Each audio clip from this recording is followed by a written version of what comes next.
A partir de agora, você assiste Verdade e Vida. Um programa da Igreja Presbiteriana do Brasil. Estamos de volta para mais um programa Verdade e Vida. É um privilégio estar de volta à sua casa para partilhar com a sua família a palavra de Deus. No programa de hoje, nós vamos tratar de um assunto extremamente importante para a sua vida, para a sua família, para a sua igreja, para a nação brasileira. As marcas de um consolador. Chame a sua família, se der tempo, dê uma ligadinha para os seus amigos, porque Deus tem uma palavra muito especial para o seu coração. Verdade e Vida. Uma palavra de esperança para um mundo em crise. Estamos aqui mais uma vez com o reverendo Jader Borges, um estudioso nessa questão dos jovens, adolescentes, crianças. E hoje nós vamos tratar de um assunto que recentemente uma revista de grande circulação nacional trouxe das suas páginas amarelas uma entrevista com uma cientista americana chamada Rosalind Wiseman, que tratou dessa questão do bullying, tratou dessa questão dos jovens e adolescentes. E uma frase que ela diz aqui, é preciso de uma vez por todas tirar os jovens da posição de comando. Então eu queria fazer essa primeira pergunta. Os jovens hoje estão na posição de comando nas famílias? Vivemos uma ditadura dos filhos sobre os pais. Vivemos, em muitos casos, situações terríveis.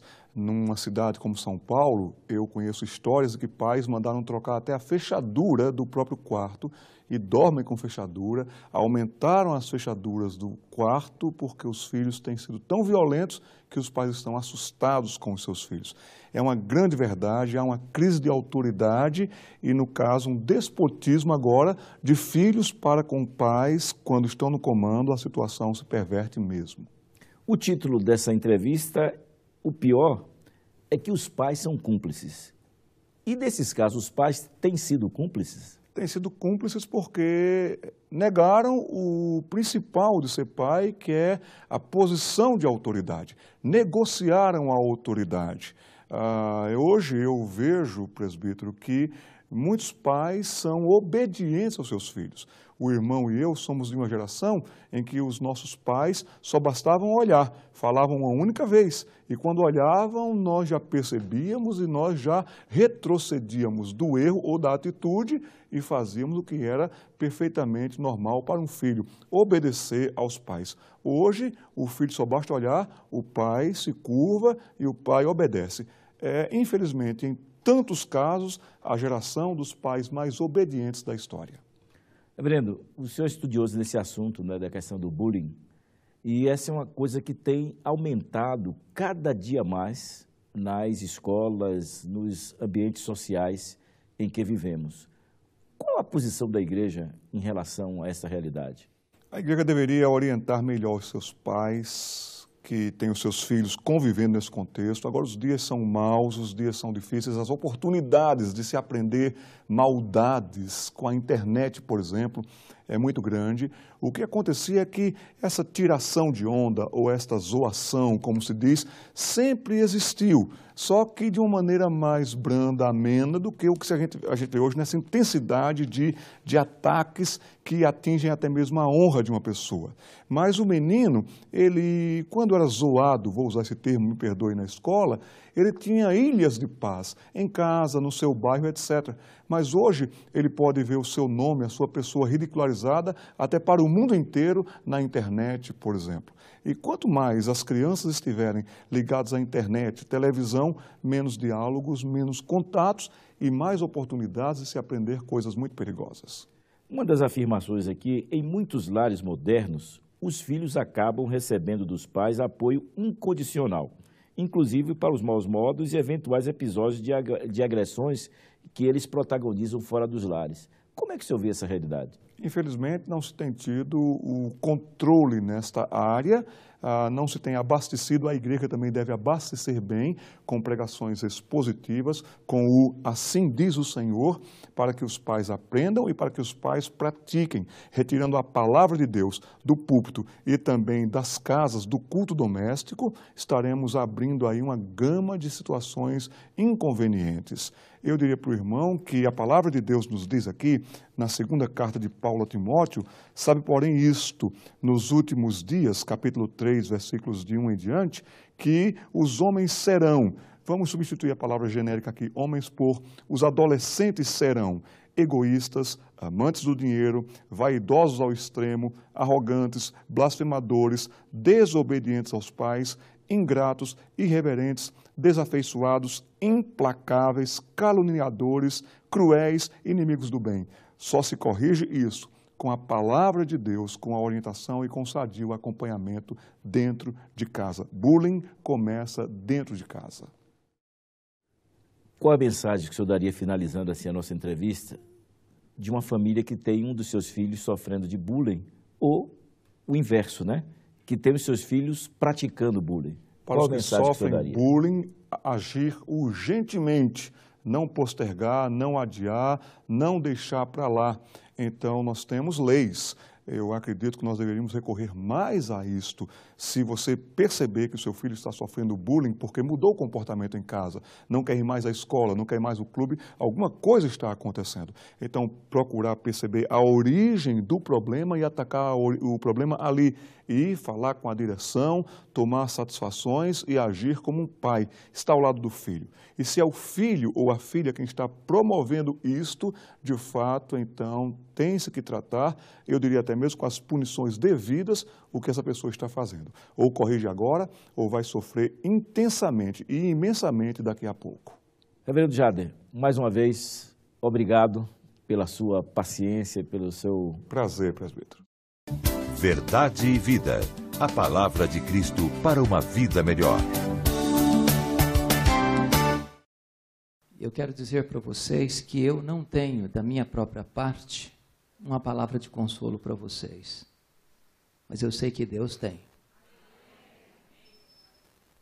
Talvez o dia mais doloroso da minha vida foi quando eu perdi um irmão assassinado. E assassinado por alguém criado conosco. Assassinado com 11 golpes de faca, todos golpes mortais. A dor foi tão avassaladora que quando eu recebi o telefonema, eu perdi a voz.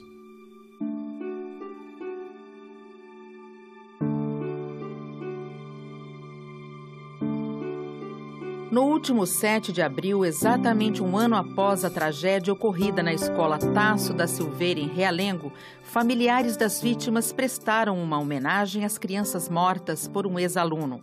Parentes e amigos participaram de uma passeata e de uma oração em memória das vítimas e pela paz na cidade. Obrigada em nome de todas as mães e todos os familiares por tudo que vocês têm feito por nós. A oração de vocês é o que tem nos motivado a continuar a caminhar. Na ocasião, houve um encontro evangelístico de consolo e paz realizado na Igreja Presbiteriana de Piraquara, em Realengo, para prestar solidariedade às famílias das crianças vítimas da violência do ex-aluno Wellington Menezes de Oliveira, que invadiu a escola e atirou contra os alunos em sala de aula, deixando 12 vítimas fatais. O programa Verdade e Vida esteve presente neste encontro e trouxe uma palavra de esperança a todos os presentes por meio do reverendo Hernandes Dias Lopes. Baseado na carta de 1 aos Coríntios, capítulo 15, Hernandes explicou sobre a promessa de ressurreição e a esperança que devemos ter em Cristo Jesus. Houve também a presença da cantora Marisa de Paula e do presbítero Daniel.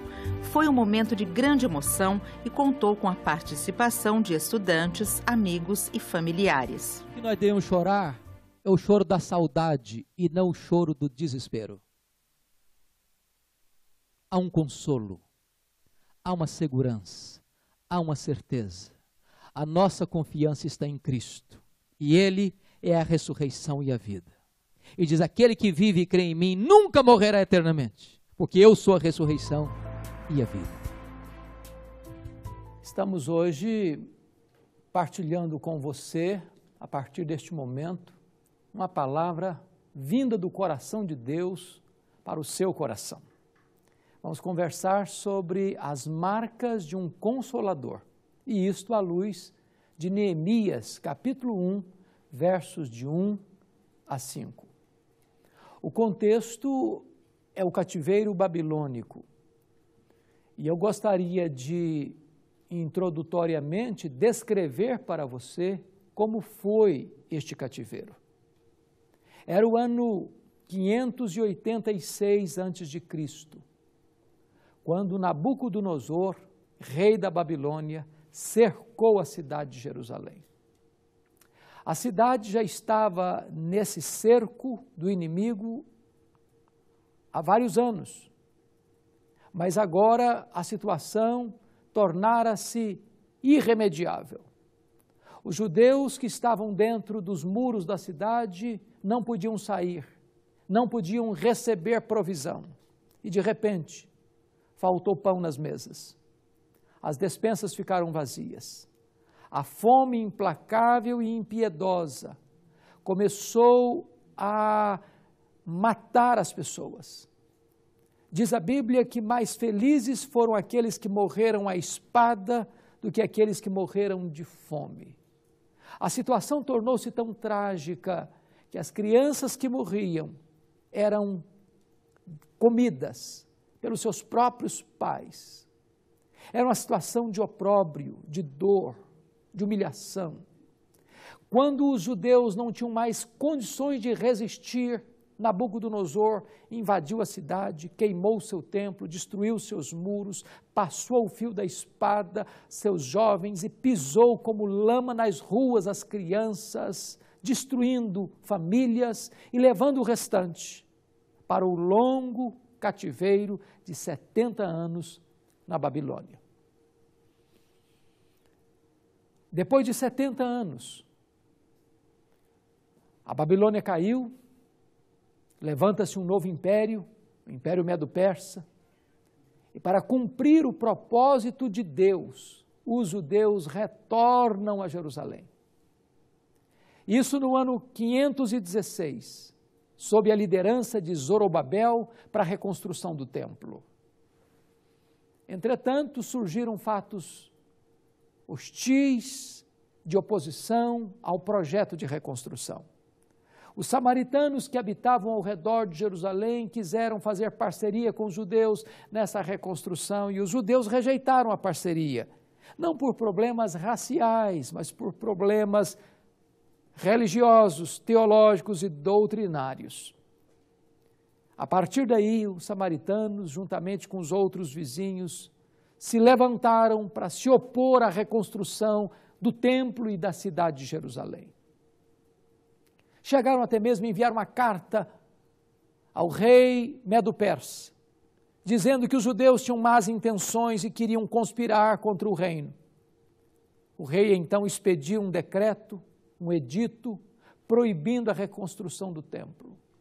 A cidade de Jerusalém estava debaixo de escombros.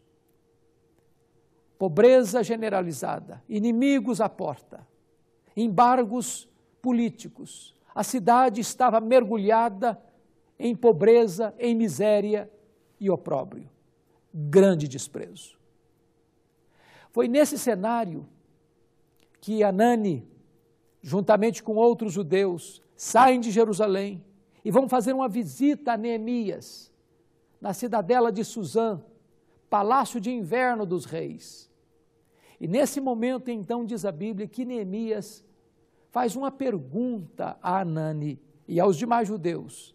Como é que estão aqueles que ficaram lá na província? Qual é a situação deles? Como é que se encontra os nossos ancestrais lá de Jerusalém? E a resposta foi dramática. Aqueles que estão em Jerusalém, aqueles que escaparam, estão em grande miséria, vivendo num total desprezo. Seus muros estão quebrados, suas portas estão queimadas a fogo.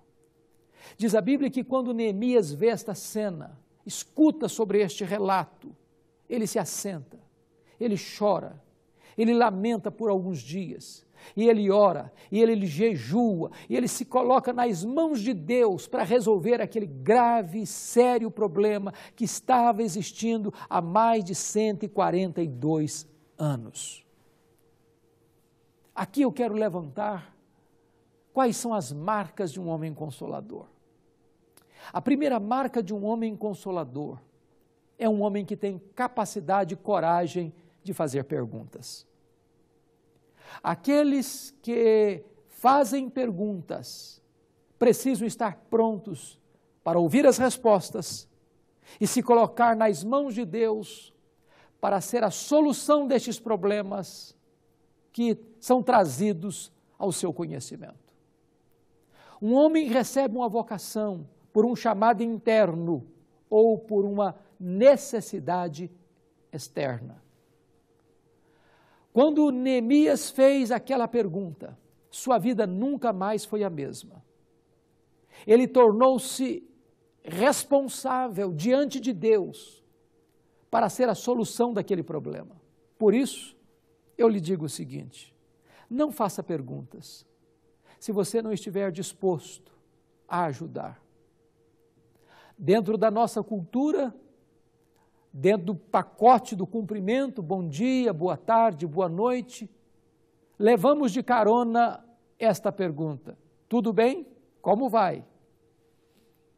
Mas, via de regra, não temos tempo e nem disposição para ouvir, nem para ajudar.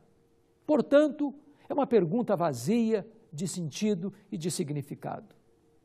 Uma pessoa consoladora é aquela que tem coragem de fazer perguntas, tem empatia para ouvir e tem coragem para se envolver.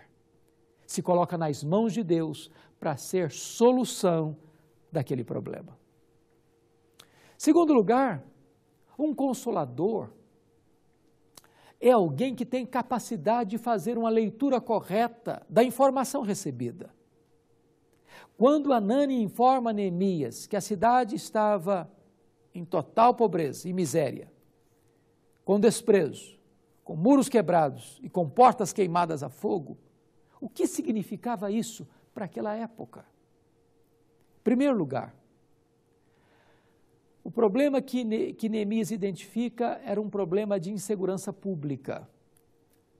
Muros quebrados, destruídos. Significava o seguinte: a cidade não tinha proteção. A cidade estava à mercê dos invasores. A cidade não tinha como resistir às avalanches de conspiração que vinham contra ela. Eu acho curioso, porque em pleno século XXI, este é o maior problema do brasileiro e talvez do cidadão do mundo. Nossa maior preocupação hoje é com segurança pública. Temos medo de sair de casa. Estamos trancados dentro de casa, às 7 chaves, com sistema de alarme, com cercas elétricas e com cães ferozes no quintal. Temos medo de assalto, de sequestro, de arrombamento, de bala perdida. Temos medo do sistema que, em vez de nos proteger, muitas vezes se une aos antros de corrupção para surrupiar os direitos, para assaltar o erário público e os bens alheios. Temos medo, temos insegurança. Mas Neemias identifica um segundo problema na cidade de Jerusalém: portas queimadas a fogo. O que isso significava para a época? Significava o seguinte: a cidade estava sem um poder judiciário operante, justo, que pudesse defender as causas do povo. Os juízes julgavam nas portas da cidade. Este talvez seja ainda hoje um dos mais graves problemas da nossa sociedade. É quando o poder que deveria estar fiscalizando as leis e saindo em defesa do cidadão para protegê-lo, para resguardá-lo, tantas vezes se imiscui, se junge, se une a esquemas de violência e de injustiça. Quantas vezes as sentenças são compradas nos tribunais? Os justos são tidos como culpados e os culpados são tidos como inocentes. Quantas vezes assistimos no cenário brasileiro a roubalheira institucionalizada nos corredores dos nossos palácios, assaltos aos cofres públicos, e às vezes nós ficamos passivos diante disso, mas deixamos de parar para perceber o seguinte: quando a criança morre na fila de um hospital público sem ser atendido, por que esta criança morre? Por que uma pessoa pega uma ficha para um exame médico ou para uma operação e precisa esperar 6 meses? Porque os recursos que deveriam vir para patrocinar saúde, educação e segurança estão sendo desviados para cofres gananciosos de empreiteiras, de políticos inescrupulosos, de homens maus que, como ratazanas esfaimadas, devoram o erário público e promovem a injustiça. Neemias identifica esse problema no seu tempo, há 2.400 anos.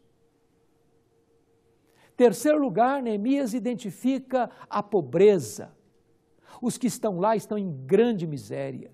A cidade estava debaixo de escombros, eles não tinham recursos para restaurar a cidade, para reconstruir a cidade, eles estavam cercados de inimigos por todos os lados e ainda mais, com total desprezo daqueles que governavam. Havia até embargos políticos para a reconstrução da cidade, para a reconstrução da nação.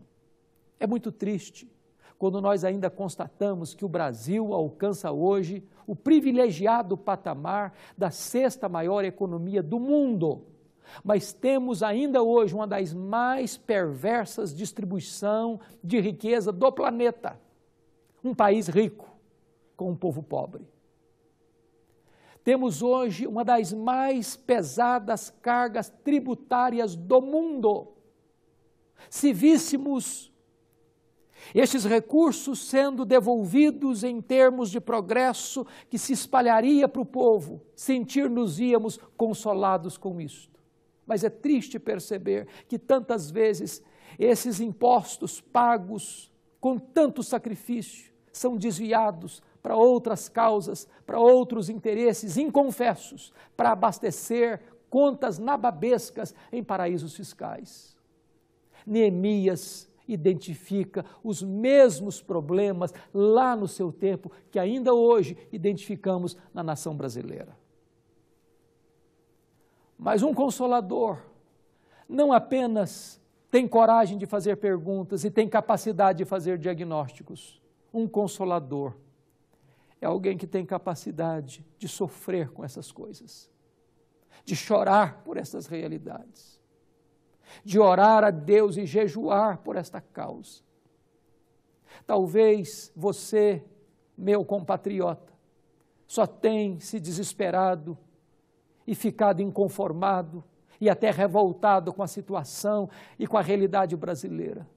Mas eu convoco a você em nome de Jesus a chorar por esta nação, a orar por esta nação, a levantar um clamor em favor daqueles que governam esta nação, a jejuar por esta nação, para que Deus, na sua graça, pela sua soberania, tenha misericórdia de nós e traga um tempo novo de restauração para este povo.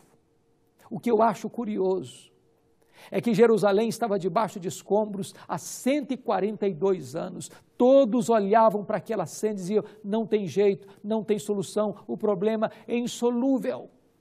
Talvez você está descrente da possibilidade de termos uma mudança na nação brasileira. Nós estamos caminhando aí para tantos séculos de descoberta, um país que cresce a olhos vistos diante do mundo. Mas talvez você está descrente da política, descrente dos líderes, descrente de que haja justiça social na nossa nação. Neemias olhou para esta cena e disse: eu creio que vai haver mudança. Colocou-se nas mãos de Deus, levantou-se e colocou a sua vida, os seus sonhos, o seu futuro nas mãos de Deus. E uma cidade que estava há 142 anos debaixo de escombros foi reconstruída em apenas 52 dias. Esta foi a influência de um grande líder.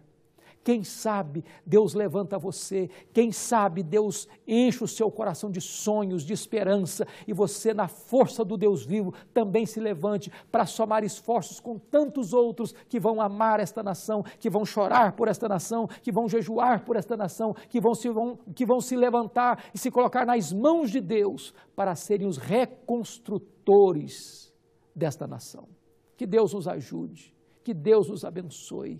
Que Deus nos console, que Deus nos encoraje, que Deus nos levante para que um tempo novo surja na nação brasileira, para que tenhamos uma nação digna dos nossos antepassados, digna dos nossos pais, digna para os nossos filhos, para que nós reconstruamos os valores morais tão decadentes na nação brasileira. Deus abençoe o seu coração, Deus abençoe sua família, Deus abençoe a sua igreja, Deus abençoe a nossa nação. Eu quero orar em seu favor neste momento. Deus querido, nós queremos apresentar a nação brasileira nas tuas mãos. O cenário, Senhor, é tão sombrio quanto aquele que Neemias viu há mais de 2000 anos. Mas Deus, assim como tu levantaste Neemias, levanta-nos também. Levanta aqueles que tu queres levantar nesta nação, para serem instrumentos em tuas mãos, para fazer as reformas necessárias e urgentes que esta nação precisa, para que ela seja colocada no trilho da justiça e da verdade, para a glória do teu nome, em nome de Jesus. Amém. Eu sou o caminho, e a verdade, e a vida. Ninguém vem ao Pai senão por mim. Na mensagem de hoje, baseada no livro de Neemias, capítulo 1, versos de 1 a 5, o reverendo Hernandes tratou da vida de Neemias como um homem que reconstruiu os muros de Jerusalém. Mostrou que Neemias recebeu sua vocação ao ser informado das necessidades urgentes do seu povo. Destacou algumas qualidades importantes na vida de Neemias, mostrando que um consolador é alguém que, primeiro, tem coragem de fazer perguntas. Segundo, é alguém que tem discernimento para interpretar as informações recebidas. Muros quebrados significava falta de segurança pública, portas queimadas, falta de justiça, grande miséria, pobreza extrema, desespero, abandono das autoridades. Terceiro, que é capaz de sentir na pele o drama das pessoas. Neemias se assentou, lamentou, chorou, jejuou por alguns dias. E, finalmente, Neemias, enquanto consolador, é capaz de levantar-se para colocar-se nas mãos de Deus para a solução do problema. As marcas de um consolador. Esse foi o tema da mensagem de hoje, que a partir de agora você adquire tanto em DVD como em CD para a sua edificação, para presentear um familiar, um amigo. Acesse o nosso site www.verdadevida.com.br e entre ali na nossa loja virtual. Ou ligue de segunda a sexta no horário comercial para 0800 119 105. Ainda pelo nosso site, você assiste o programa de hoje ou qualquer um dos programas que aqui já foram lá inteiramente grátis. Ou mesmo você pode tornar o Verdade e Vida autossustentável. Ali você clica em Faça Sua Doação, você faz o seu cadastro, imprime o seu boleto e paga em qualquer banco. Ou mesmo pode fazer uma doação diretamente para o Banco do Brasil, para a conta 7.000, dígito 9, da agência 4442, dígito 3, ou ainda para a conta 68.000, dígito 1, da agência 553, dígito 3, do Bradesco. Eu quero lhe convidar para amanhã, pela manhã, às 9 horas, participar com toda a sua família da escola dominical, ali com classe para todas as idades, e do culto matutino, e à noite, às 18 horas, do culto vespertino. Você entrando no nosso site, você clica ali em Igreja e encontra a Igreja Presbiteriana do Brasil mais próxima da sua casa. Como ser uma pessoa cheia do Espírito Santo? Esse é o tema do nosso próximo programa, neste mesmo horário, nesta mesma emissora. Até lá, e que Deus muito o abençoe.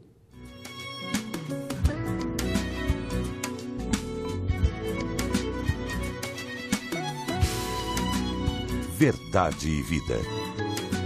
Um programa da Igreja Presbiteriana do Brasil. Evangelizar é preciso, Este é o tema do Congresso Nacional, dias 29, 30 e dia 1º de julho, em Águas de Lindóia, no Hotel Monte Real. Preletores: Augusto Nicodemos, Hernandes Dias Lopes, Roberto Brasileiro e Ronaldo Lidório. Você tem que fazer a sua inscrição, www.ipb.org.br, dirigindo Louvor e Adoração, Josué Rodrigues e Banda. Até lá!